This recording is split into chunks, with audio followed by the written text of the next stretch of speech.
el secuestro no tiene fecha de vencimiento. Es decir, el secuestro no se acaba el día de la liberación. El secuestro es una realidad que se vuelve una realidad genética, si se quiere, del secuestrado, y que va a cambiar totalmente su manera de ser, su manera de ver la realidad, de comunicarse con el otro. Y por lo tanto yo diría lo primero es que el secuestro es un asesinato.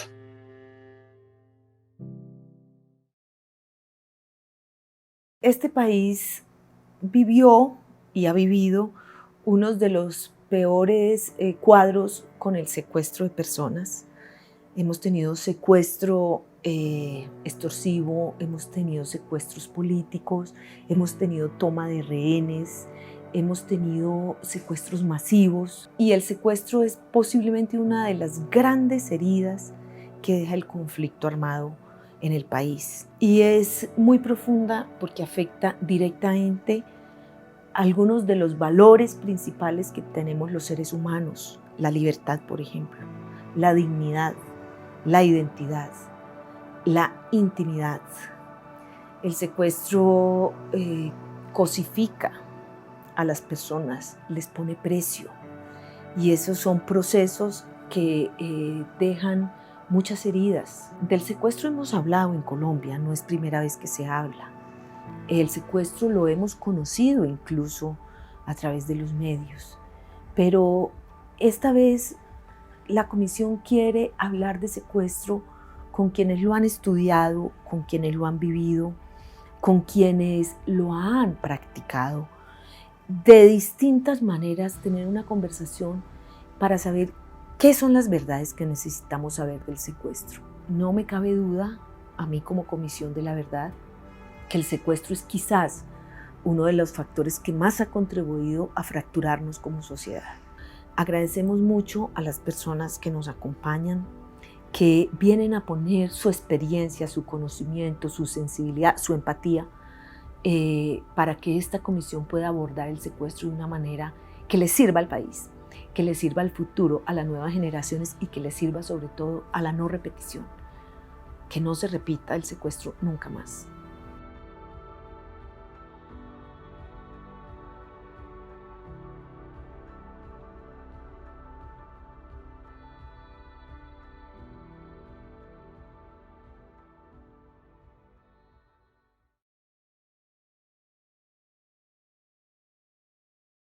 Según diversas bases de datos, el total de secuestros en Colombia durante las 3 décadas comprendidas entre 1983 y 2012 fue de 35.389 casos. El nivel más alto se registró en 2000, con 3.652 secuestros. Por su parte, Cifras y Conceptos hace un balance de 39.940 víctimas entre 1970 y 2010. De estos casos, los responsables identificados son las guerrillas de las FARC con 9.198 casos, el ELN con 7.483 casos, otras guerrillas con 1.613 casos, las autodefensas con 1.115 y la delincuencia y otras bandas criminales con 17.137 secuestros.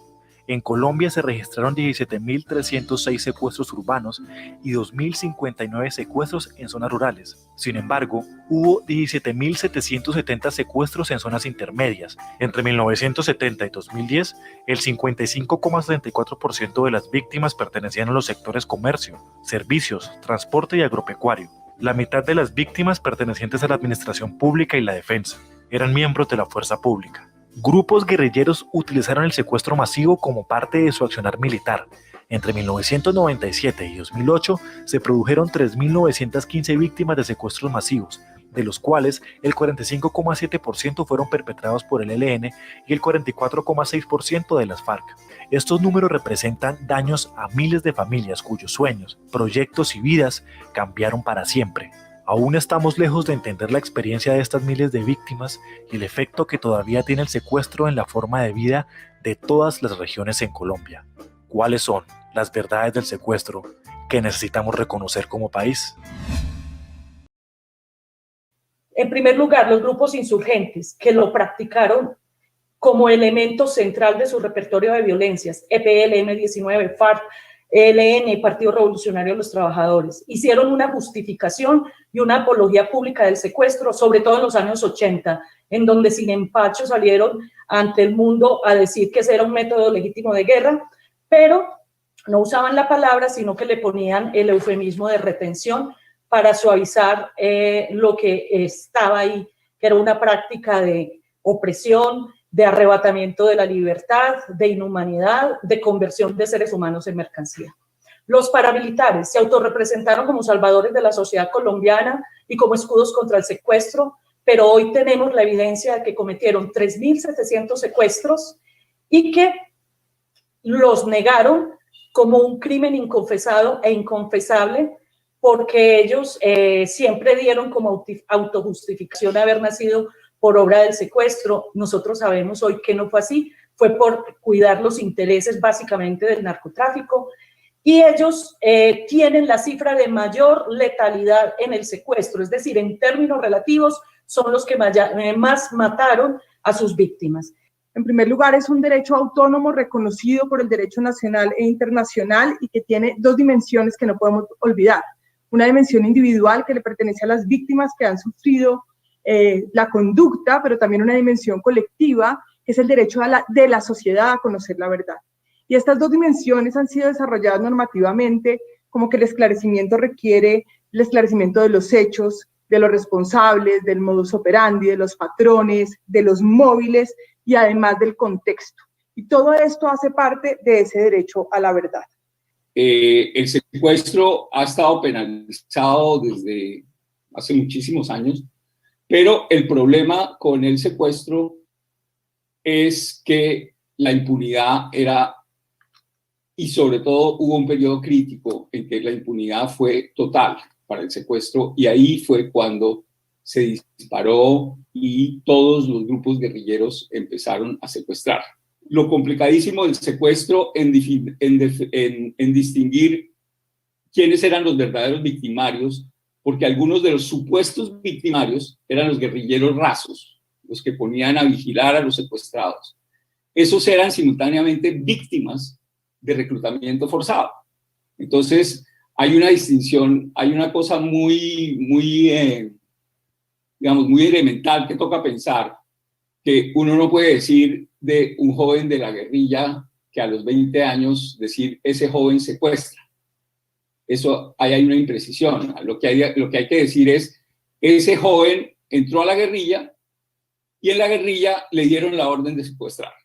Entonces, la responsabilidad penal ahí es bien difusa, sobre todo si ese joven fue reclutado a la fuerza.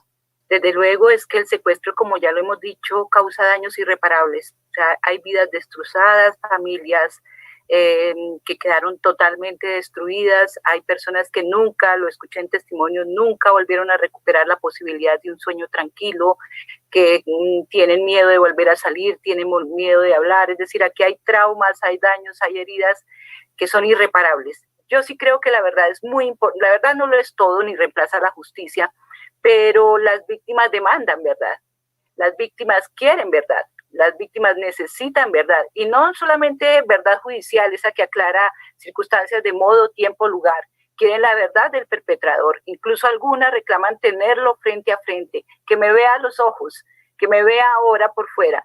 Lo he escuchado en muchos testimonios mientras hicimos el trabajo en el Centro Nacional de Memoria Histórica.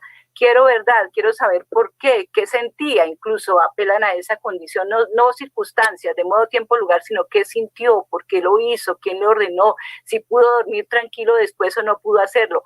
Para algunos la verdad significa una suerte de descanso, de alivio, una suerte de efecto sanador, también lo ha mencionado, y una suerte de reparación. De hecho, la verdad está contemplada como una medida de reparación, tiene un poder reparador, que nuestra verdad sea pública, que nuestra verdad trascienda el lugar familiar, el lugar privado, para que se vuelva una verdad pública, y esa es otra dimensión de la verdad. Y diría finalmente que también es importante esta posibilidad, estos escenarios de verdad, porque en esta guerra tan atroz que hemos tenido en Colombia, que tiene todos los matices y todos los grises, los perpetradores y los victimarios también tienen derecho, porque también tienen dignidad, así sean criminales, también tienen dignidad. a confrontarse con las víctimas, a ser confrontados por las víctimas, a humanizarse a partir de ese dolor de las víctimas y de esa experiencia. Entonces también el que el perpetrador pueda decir la verdad de la que él sabe, la verdad que él porta, es una forma es su contribución y tiene que contribuir al proceso de la paz. Y no estamos negando la posibilidad absoluta de procesos de paz en Colombia. Desde luego, verdad no sustituye justicia, pero la verdad es una forma de justicia que también tiene que ser reconocida. Más de 62 personas fueron privadas de su libertad y conducidas a las montañas y espesas selvas de los farallones de Cali. En medio de la violación de sus derechos humanos, 3 valiosos hombres perdieron la vida como consecuencia del secuestro. El secuestro del kilómetro 18 marcó de manera desafortunada la vida de muchas familias caleñas, generando como consecuencia la salida del país de muchos de los conciudadanos afectados que buscaron refugio en el exterior, ocasionando desarraigo de su tierra y alejamiento de sus familias. Expresamos la importancia de recordar y repudiar este hecho por parte de la sociedad, que no continúe quedado en el olvido y sea conocido por las nuevas generaciones como parte de nuestra historia, y se conozcan y condenen las situaciones de horror vividas para no permitir que se repitan. Luego de 20 años, seguimos esperando que la justicia se manifieste, que la verdad salga a la luz, que la paz se haga realidad en nuestra ciudad y que nunca más en Colombia se vuelvan a presentar secuestros de ningún tipo. Me siento agradecida con el Señor por permitirme estar aquí, a diferencia de aquellos que perdieron su vida de manera tan inesperada y cruel, dejando dolor e indignación entre sus familias y en ese momento entre la sociedad en general. Durante este tiempo, mi esposo y yo decidimos seguir adelante con nuestro proyecto de vida, tratando de dejar atrás esos hechos tan dolorosos. Sé que muchas otras víctimas de este secuestro tomaron la misma decisión, porque al buscarlos para que se hicieran parte de esta conmemoración, así lo manifestaron. Alguno de ellos me contestó que con mucho amor y respeto prefería continuar desde lejos, sin volver a abrir puertas que había decidido cerrar, que siempre había sentido mucho dolor por la situación del país. Reconoce que tenemos tantas cosas lindas y maravillosas para mostrar al mundo, pero que lamentablemente la mayoría de veces no se visibilizan y que por el contrario nos identifican por las cosas oscuras y tristes que siguen sucediendo. Desea de todo corazón desde el exilio que algún día esto cambie y que Colombia pueda brillar radiantemente, siendo ese punto de luz que el mundo tanto necesita. País Libre nace de mi propia experiencia. Cuando yo salgo del secuestro y me doy cuenta del impacto que tiene en mi familia, mi papá envejeció 30 años, el impacto en el entorno social, y un tema fundamental era que era como un delito que todo el mundo ocultaba en su casa, muy expandido, pero nadie asumía, digamos, esa crisis social y esa crisis que existía por ese crimen que llegó a tener 3.000 casos. Nadie les daba ayuda. O sea, cada familia tenía que entrar, digamos, en su propio manejo personal, de finanzas, de todo. El secuestro hoy lo veo como un tema fundamental en lo que yo soy, en lo que pienso, en lo que creo. Esa es una historia que el país a veces no conoce, los jóvenes no conocen, pero me parece muy importante porque muestra cómo la ciudadanía sí se puede enfrentar a unos fenómenos de violencia muy grandes como estos. Para la conferencia episcopal, el tema del secuestro y cómo intervenir frente a los hechos mismos fue siempre objeto de muchos debates. Hubo muchas conversaciones en la Asamblea del Episcopado, muchas veces se hizo referencia a esta temática y a la búsqueda de cómo dar salida a situaciones muy críticas. Nunca se desvinculó el enfoque humanitario del enfoque de construcción de paz y se encontró la forma de articularlos para que pudieran entrar en diálogo, y los ejercicios hechos en torno a la liberación de personas se convirtieron en ejercicios para hacer posible también la construcción de paz. Creo que había un dilema muy grande, y era no olvidar otros dramas humanitarios que había, no olvidar situaciones muy graves en los territorios donde probablemente se estaban desarrollando las vidas de las personas secuestradas, las estigmatizaciones muy dolorosas que vivieron esas comunidades, esos territorios vivieron estigmatizaciones muy fuertes, y para nosotros seguía siendo toda una labor muy intensa el tratar de recuperar la visión de esos territorios como escenarios donde podía también construirse paz y donde no estaba sucediendo solamente esto. Es que no solamente secuestraba la guerrilla, secuestraban la delincuencia común, la delincuencia organizada, secuestraba la guerrilla, secuestraban los paramilitares. Se había convertido en una industria del secuestro. Y ese zar del secuestro tenía negocios también con la guerrilla. Fue una degradación en que se llegó la guerrilla, en el cual la delincuencia organizada secuestraba en Bogotá y las entregaba en el Sumapaz a la guerrilla. Todo este es un proceso que Colombia tiene que saber, como decía Pacho Santos, pues lógicamente que la juventud de ahora dirá que estamos hablando de otro país, pero esa era una realidad dura. Y ya para esa figura del zar de antisecuestro, pues teníamos una presión internacional. En un momento ya dado llegamos a tener 34 extranjeros secuestrados, y ustedes se pueden imaginar esa presión internacional de los embajadores que tenían buscar una respuesta a la problemática.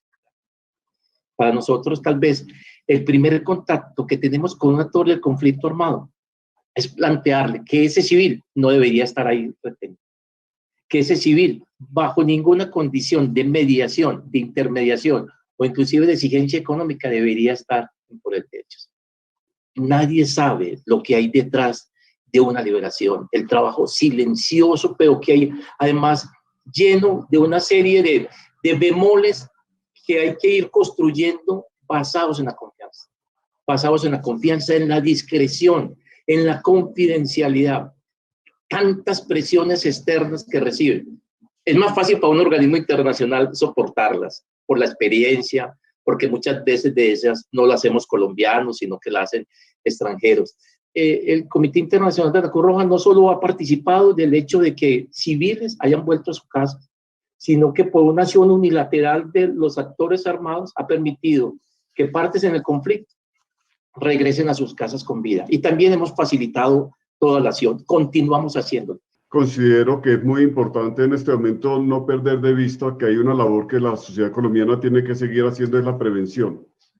El secuestro no ha terminado, se siguen dando eventos de secuestro, muchísimo menos que las cifras que señalaba el embajador hace años, pero este drama no se ha interrumpido. Y recuperar la capacidad de hacer prevención nos exige hacer un trabajo muy de fondo sobre temas como dignidad humana, libertad, derechos humanos. Sí, tenemos que hacer un trabajo muy de fondo en torno a lo que son los valores que deben cimentar esta sociedad y fomentar también como una estructura de participación democrática y de conformación de una democracia muy sólida. Yo decía